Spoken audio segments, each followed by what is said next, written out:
केना कहू हमर दिल के कते खास छी यहाँ, केना कहू हमर दिल के कते खास छी यहाँ। जिस्म सा दूर छी मगर ये सजनी हर पल दिल के पास छी।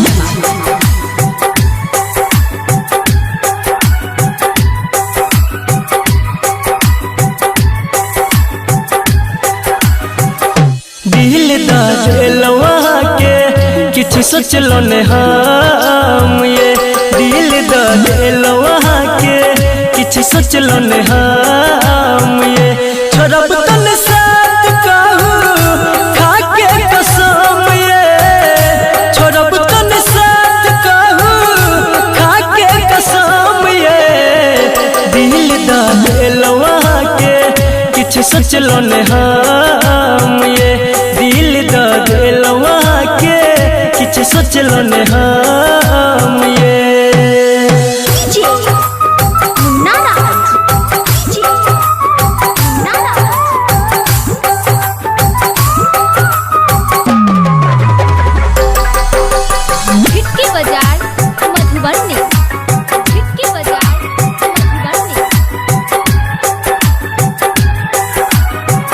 पहले नजर में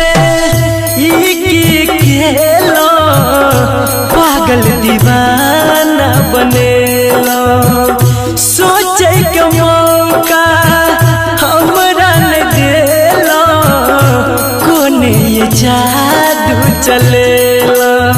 ये सजनी बोलू ने किया शर्माई छी। पहले नजर खेलो पागल दीवाना बनेलो, सोचे के मौका हमरा न देलो, कोन ये जादू चलेलो। कहू कि हम अब आह के सनम, ये कहू कि हम अब आह के सनम। ये दिल दलवा के किछ सोचलो ने हम, ये दिल दलवा के किछ सोचलो ने हम। ये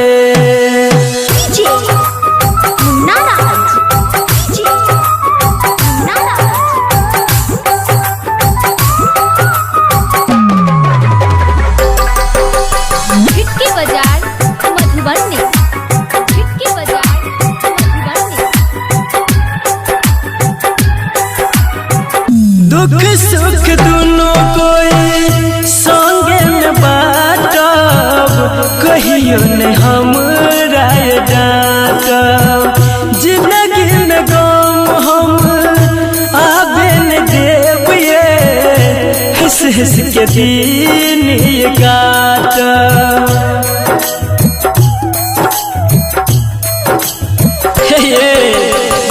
दुख सुख दोनों संगे में बाटब, कहियो ने हमरा डांटब। जिंदगी में गम सजनी आबे न देब, ये हंस हंस के दिन ये काटब।